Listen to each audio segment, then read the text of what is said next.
this weekly reading, Parshat Korach, has a lot of, if you could call, application to today's day and age.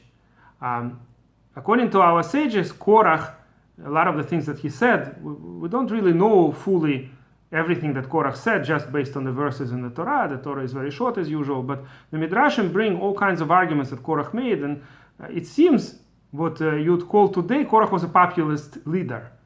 He was trying to get everybody to be unhappy with what we have, with the rules that exist. He was trying to promote something that we would call today egalitarianism of some sort, right? That, all the people are equally holy. Why is it that Moshe and Aaron have all these special powers? That's the kind of things that he was promoting.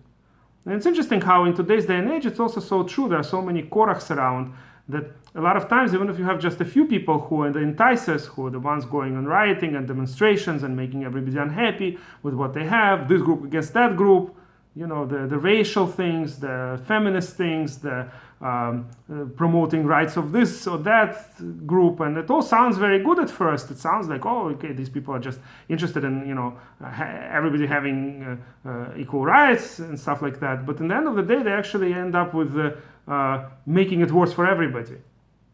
Every time this kind of thing happens, in the end, it's actually worse for everybody. It's just the downtrodden don't live any better, but it's like Margaret Thatcher used to say that socialism is an equal distribution of misery, as opposed to capitalism when it's unequal distribution, but of good and of blessing. So it's this kind of misery that most of these types of far left groups that try to distribute among everybody. That once you get everybody unhappy with what they've got, they don't really usually accomplish anything. Thankfully, in the times of the desert, Hashem is the one who intervened and stood up for the honor of Moshe and Aaron. Everything Moshe did was not on his own. He did not do it just to promote his relatives, right? Okay, here the brother Aaron, so let's give Aaron the greatest position in terms of the clerical power, if you could call it. Let him be the high priest, and he gets all these powers. And I, Moshe, I also get all these powers, and nobody else has the powers that I and my brother have, right? That's not what Moshe was all about. Moshe was incredibly meek and humble.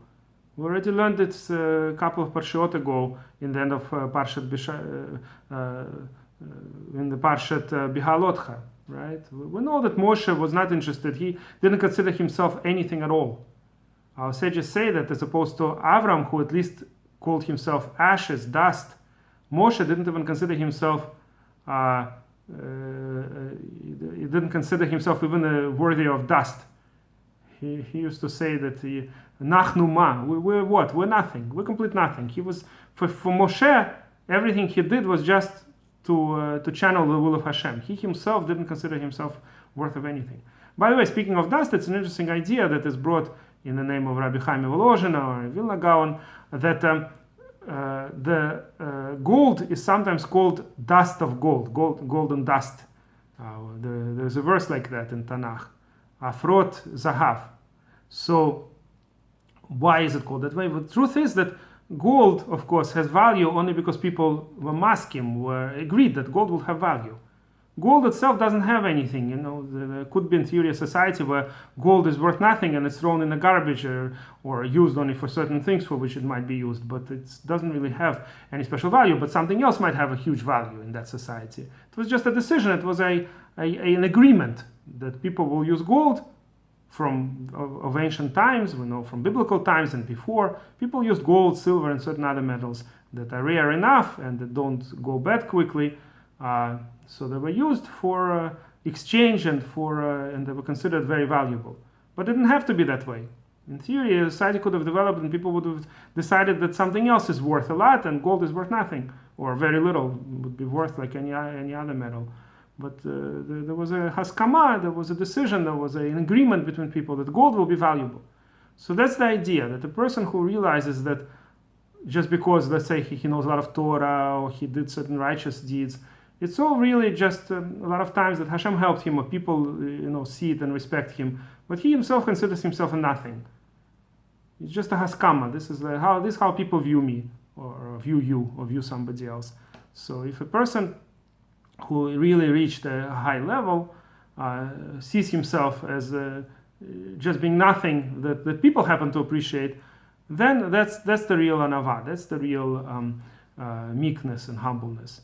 So Moshe did not perceive himself as anything important. And Korach's taina, Korach's whole rebellion was totally wrong. But a lot of people went after him, or at least considered his arguments. A lot of people were somewhere in between. They were trying to see who's going to win. We'll join the one who wins. They weren't sure. So that's how it is a lot of times. There are a few inciters, and then many people who are somewhere in the middle don't want to take sides, as they say. We're not going to take sides. Maybe this is right, maybe this is right. It's happening today, right in front of our eyes, so many times that the majority of the population, they don't perceive that one side is totally evil. Instead, they will see two sides as both having a point. Okay, maybe, I don't have an opinion. I'm going to see how it goes. I'm going to see how it works out. So this is exactly what happened to our people when Korach was inciting everybody against Moshe. And most people apparently did not clearly stand on the side of Moshe either. Not that they were necessarily joining Korach's company, but a lot of people, they were trying to see how it plays out. But as opposed to today's day and age, of course, when Hashem's hashgacha, his ruling over the world is hidden, even though there are plenty of hidden miracles that are happening in front of our eyes, just as I speak right now, there are plenty of things that are happening that one can perceive as kind of hidden miracles. On these types of things, we say in our prayers, every day, Hashem, you do miracles for us. But these are hidden miracles. There are no open things today, like what happened in the desert. So as opposed to today's day and age, in the desert, Hashem decided this dispute very quickly. By the way, Korach may have had some points. It's known that in the writings of Jewish mysticism and Kabbalah, there are all kinds of ideas about Korach actually seeing that in the future, the rule of Hashem will be through the left side, which is Leviim. So he perceived, and by the way, from Korach came out a really great person, Shmuel. Shmuel the prophet was a descendant of Korach. So Korach did have certain merits, and he did have a deep understanding of things, but unfortunately, that he does not justify what he did. Whatever will be in the future world, and whatever the way Hashem will rule in the future world, has nothing to do with what was happening then, when Korach, a Levi, was trying to overpower the Kohanim who were selected to do the temple service and to take over. So Korach died, and the people who joined him died, and this rebellion ended pretty quickly. And on this I'm going to end. There's a lot of lessons to learn from this parsha in our day and age. And just at the end of this, I want to mention an interesting story that happened once in Israel. There was a certain company, I think it did some kind of medical equipment or something like that, and it was functioning nicely. It was just one of the many branches of a huge company that existed in many different cities, or even maybe many countries, and everything was going fine. And then all of a sudden they hired a new boss, a certain very powerful, very energetic lady that became the head of that branch. And as soon as she came, apparently everybody liked her. The way she behaved, people really liked her, because she could find a common language with almost any employee. She would talk to people and understand what is bothering them, and then explain, the people, our company doesn't appreciate you, you really deserve much better than that. And then all of a sudden you have this branch not working properly. Nothing is being done. Everybody just seems to want more. This one wants a better office. This one wants a better salary. Everybody is in complete chaos. And so the manager of the company came to that branch and tried to understand who is at fault. And they're pointing to a particular person there with whom the new, this new lady, this new boss, was fighting. And so they're trying to fire that person. And one secretary actually understands what's going on, that it's all because of the new boss. She's the one who incited everybody to hate their job, to hate, to not appreciate their level, and thinking that they deserve better pay, better position, whatever. So she's the one who actually incited the whole rebellion, but she did it in such a smart way that everybody seems to love her, and it's not exactly clear that she's actually at fault.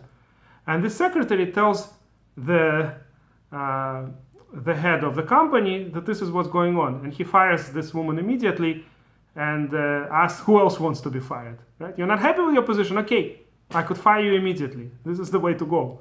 So when things are done very clearly, very forcefully, very strongly, then this kind of rebellion can stop immediately before it gets too far.